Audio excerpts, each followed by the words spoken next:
You have power over your mind, not outside events. Realize this, and you will find strength. Imagine waking up one morning and feeling free. Free from overthinking. Free from obsessing over outcomes. Free from the heaviness of what-ifs and worst-case scenarios. What if you could live every day like that?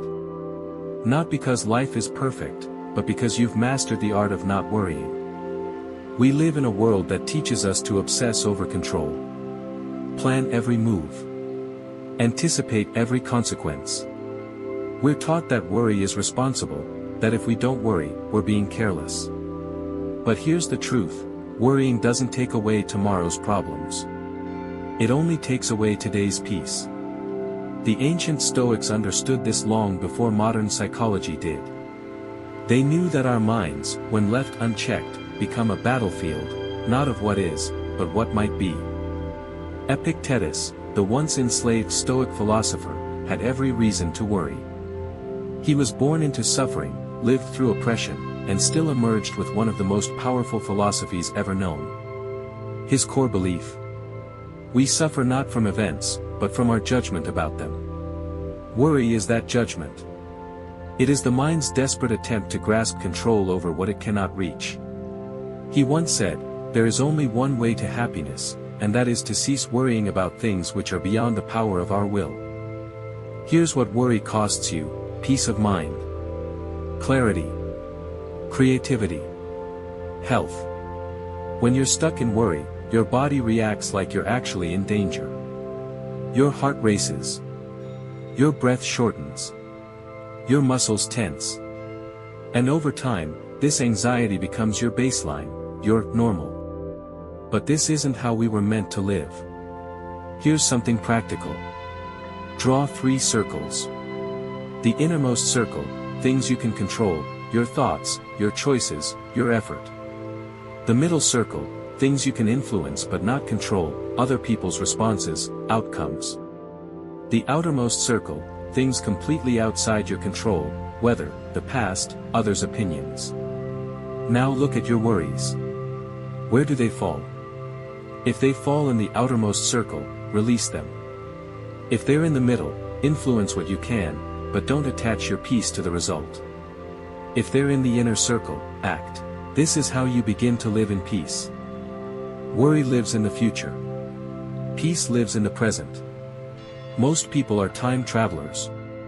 Not in a sci-fi way, but mentally. They live in memories of the past or predictions of the future. But the present? That's where life actually is. You have power over your mind, not outside events. Realize this, and you will find strength. Marcus Aurelius. A single breath taken in awareness is more powerful than 1,000 worries. When you return to the now, worry dissolves. Because the now is always manageable. Here's the irony: the more you try to control everything, the more anxious you become. And the less you try to control, the more peace you experience. Letting go doesn't mean giving up. It means no longer feeding illusions. You still take action. You still care. You just stop believing that your worry will change the outcome.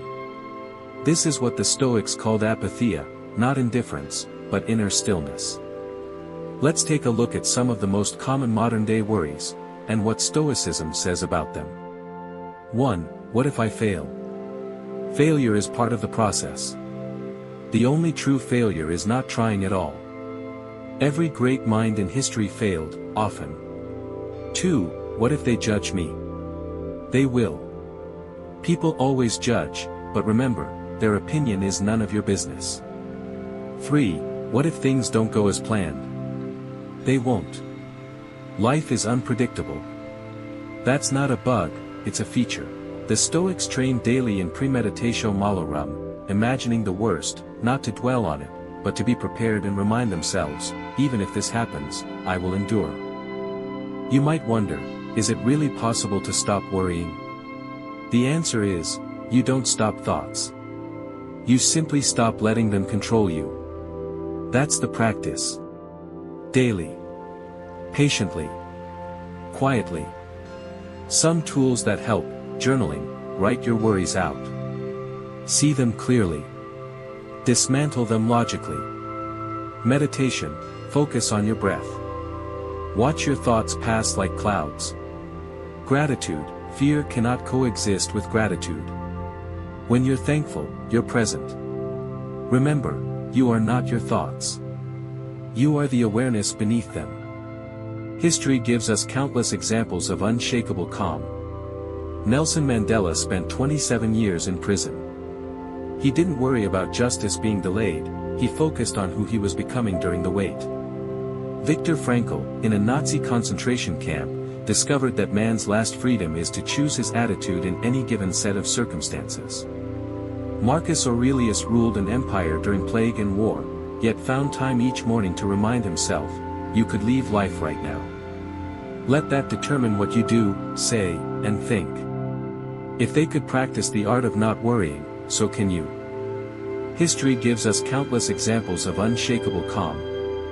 Nelson Mandela spent 27 years in prison. He didn't worry about justice being delayed, he focused on who he was becoming during the wait.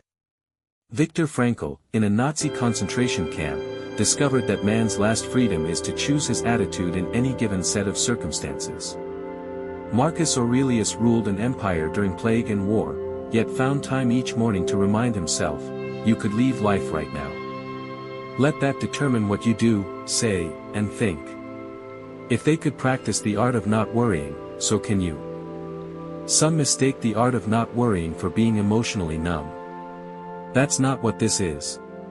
Stoicism teaches detachment, not apathy. You still care. You still show up.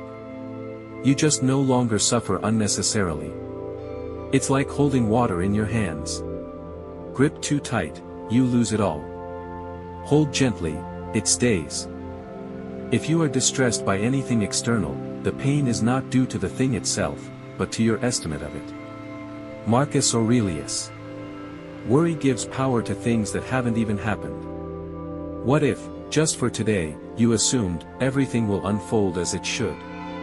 You have the strength to handle whatever comes. Right now is enough. This is where peace lives. Not in the next promotion. Not in the approval of others. Not in the perfect plan. But in now. Worrying is like walking around with an umbrella, waiting for it to rain. It doesn't stop the storm. It just steals the sun. The art of not worrying isn't about becoming cold or uncaring, it's about becoming clear. You become a steady flame in the wind. A calm presence in a loud world.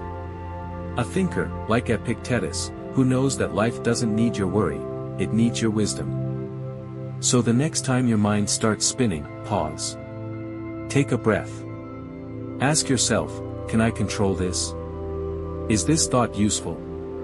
What would I do if I wasn't afraid? Then choose again.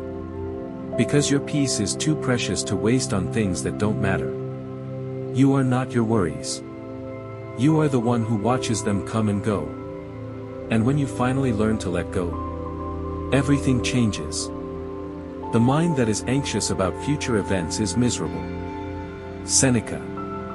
Subscribe for more philosophy, psychology, and Stoic wisdom.